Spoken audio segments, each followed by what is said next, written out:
Okay, so this is the conversation. If you wanted to have a conversation with any 4 people about what's happening right now with the Democratic debates, with who's running for president, with what's happening with Black politics, this is my dream team.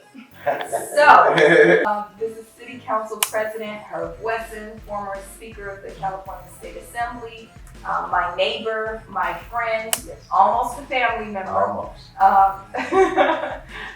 Thank you so much for joining us, Carr. And here is Yazmin Monet Watkins, who is an actor, a poet, a writer, one of my favorite people on earth. She is on the arts and culture team for Black Lives Matter in Los Angeles, and she is my middle daughter Amara's absolute favorite person on earth. And so thank you so much for joining us, Yazmin. Thank you for the invitation to sit amongst legends. And Kendrick Sampson, actor, activist, co-founder of Build Power, which I love the work that you do, and really using your platform to advance ideas, to advance justice ideas, and to advance justice work. So this is the dream team. We're gonna just be talking about what's happening right now, get into a flow of it. There are supposedly viable candidates for the Democratic nomination for president. We know there's no way. I can't remember all of those people's names to save my life. I remember. I thought it was just me. I was like, there's so many people. That's crazy. But I like it because it brings up a lot of different ideas. I don't think we have to remember everybody. Some of them can just go, you know. Some of them can go for a reason, right? So, you know. Some of the leading ones can go. Exactly. I think de Blasio and Buttigieg need to go for the refusal to address the murder of Black people and police. They need to be fired for cause, right? But then there's other ones who can go, like the 2 no-lips guys.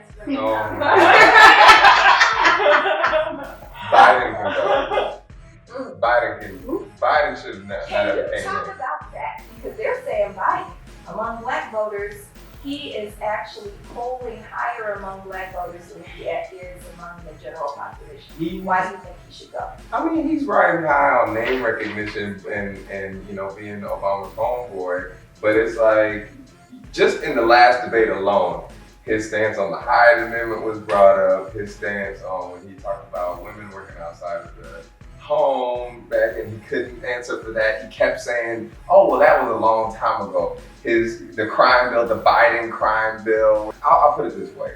He's done so much irreparable damage that even if he changed, you can't, there's one thing to say you have to forgive somebody, but that doesn't mean that you put him on a pedestal and put him at the head of your life, you know, bring him back in and be like, make all my decisions for me. I'm not gonna make him president just because I forgave him. Right. I don't forgive him because he's done so much. And the trick with Obama, he's like, oh yeah, like Obama believes in me, but also like, let me throw him in the plus four. Right. And that doesn't even bring up, they didn't even bring up Anita Hill, they didn't bring up Lucy Flores, they didn't bring up all the other things that about his questionable oppressive past. So I'm good on him. I think that having a big number like this is great for us for a lot of reasons. Like Melina said, some of these ideas are going to be good ideas that are going to be workable ideas. Some of these people are going to just be flat out entertaining to me. Like my favorite candidate. Yeah, like your favorite like candidate. I can listen. I pray that I meet her one day. But the point that I really want to make here for all of us, African Americans in particular, at the end of the day, only one of them is going to remain standing. And whoever that is, we need to back. And let me tell you why. We have a man in the White House now that is reducing funding to local governments that are in Democratic areas.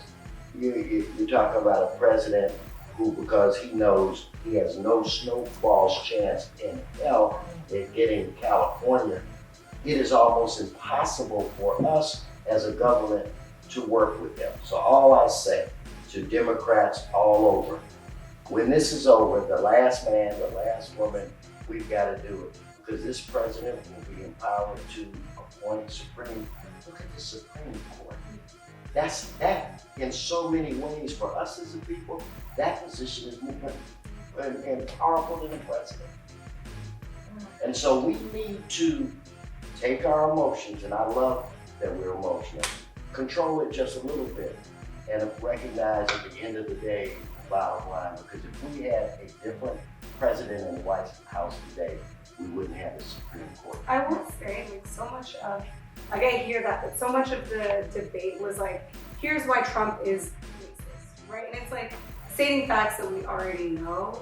And I think beyond saying, like, okay, and obviously, like, we have to support whoever it is, but I would like for that person, one was like, why bother them? Like, why not? If we don't actually fight right now and like go to that extreme, like, why not? Why won't we fight? And I think most Black voters agree with you, which is why Biden is polling so high, because we've been told he's the front runner, right? So Black folks are like, we cannot have 4 more years of Trump, right? And so they are willing to go with whoever can, is polling at the front. But whoever, if we back them, even if it's your candidate, right, that person has a chance to win. Absolutely. If the Democrats unite. However, I think that the failing strategy of 2016, now we want to, oftentimes we hear people getting blamed, right, for not coming out in the same numbers we did for Obama. Let me be real clear, Hillary Clinton was not Barack Obama, right? And so what we know, and this is the political scientist in me, is that enthusiasm matters, right? So you cannot mobilize voters based on an anti-vote. People don't come out to vote against Trump. They come out to vote for someone. And so I think the stronger strategy, the better strategy for the Democratic Party is to put forward a candidate that people enthusiastically believe in. So I want us to go back to the Democratic debates. There were some things that were brought up that I haven't ever seen on the stage before, but there was also a lot that was missing. And I think explicitly addressing what impacts the lives of everyday Black folks was missing from the stage. If I could just jump in, because I feel real passionate about this. Well, homelessness, things like that. This is what bothers me at night when I go to sleep. And that's the number of brothers in particular that are in jail. And that if you really, really want to try to reform the criminal justice system, then you have to break that cycle of they get out and go back, they get out and go back. And the only way to do that is to create some kind of real career opportunity. Not something where you're just sweeping a broom or something like that. Something where you can afford to live, afford to take care of your family. I've had 4 people that have worked for me that have been in prison, and I have some that work for me now. They are, without a doubt, the best employees that I have. They're there every day. They're there before me. They're there after me. So people just need to afford them a chance. One of the biggest problems in our region today, any economist worth his or her salt will tell you one of the biggest problems in this region is lack of workers. So I'm hearing you say 2 things. 1, they needed to talk more about criminal justice reform. But 2, a point you made earlier is that there's a role for local governments. So if federal government is refusing to do it, or if federal government isn't doing it sufficiently, there's a role for local governments in creating the kinds of programs and addressing issues that maybe presidential candidates are not. But I think they need to address that as well. When you're talking about African Americans playing a significant role in who the next president is, I mean, every one of us knows somebody, or there's a member in our own family that has been incarcerated. Right. So that is a cord that if you touch that chord, it will affect all Black people throughout this country. I think that's important. Just want to acknowledge that there are 2 Black viable Democratic candidates. Yeah. Does that do anything for the masses of Black people? Did they do a better job at addressing Black issues? You know, that's not even important. What's important is that there are 2 Black people, one guy, one lady, that are viable Black candidates. So regardless of what their positions are, regardless of what they have done or have not done, this should let a new generation recognize that I can do this. I know for me, like in my lifetime, like creating space for Black women, for queer Black women is like super important for me, right? And so I like wanted to love Kamala Harris. I did. I wanted to be like, yes, go on, Black woman. And to an extent, there, you know, she is a Black woman that's running, and I'm happy that she is. But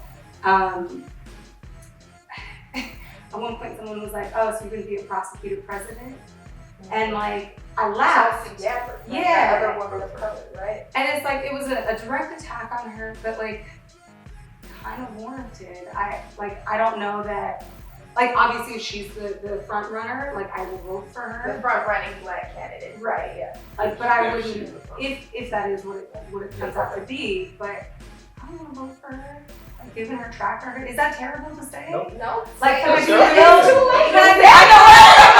Can I be real though? Like, me, this person that's like all about creating space for Black women, like, I don't know if Harris is it for me. I'm not gonna say whether people should vote for them or not, but what I will say is, you know, like we were talking about, all skin folk ain't kinfolk, right? And I'm not saying that they're not, but we have to determine if they are, right? We have to determine and challenge them on those issues. Because at this point, I did not want to vote for another white person. I'm not gonna lie. I did not want to vote for another white person. I didn't want another white person to be our president and all that kind of stuff. But in this case, I'm like, you know, the people that have the best platforms from my perspective to advance people of color and specifically the Black community are not Black right now in this race. They're not Black right now, but they will be. No.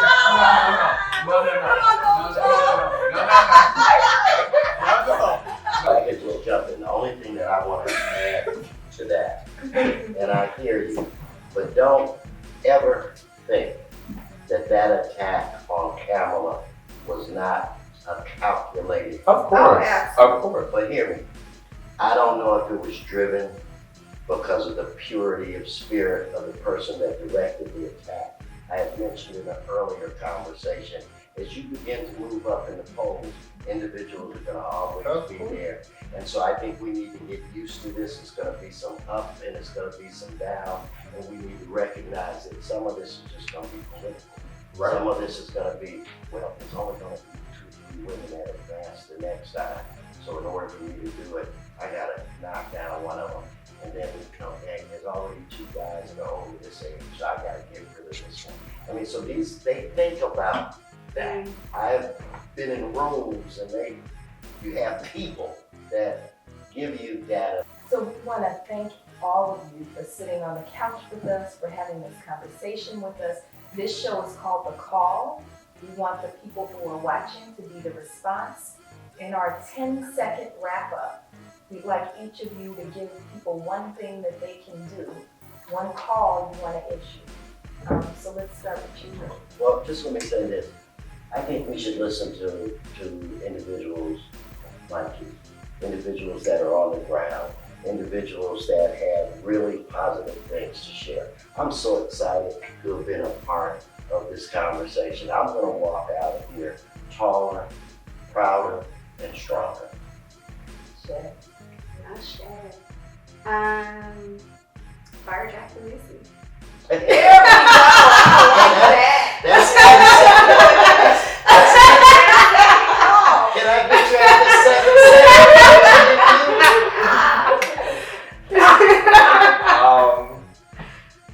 I'll say check out the study that Movement for Black Lives put together on reparations. Make sure you check that out, read up on it, get a clear understanding of and a framing of what reparations is and challenge the candidates on that.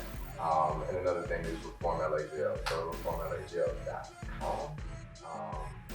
And make sure you work on liberating our people, especially those who are mentally ill and homeless and those who are most vulnerable. Absolutely, and that's one of the calls in our 5 minutes to justice is supporting Reform.LA Jails Fire, and Jackie Lacey is another. Walking out taller didn't make the list yet, but we got yours. Thank you so much, Wesson, Yazmin, Monet, Watkins, Kendrick Sampson. Please tune in to the next episode of The Call.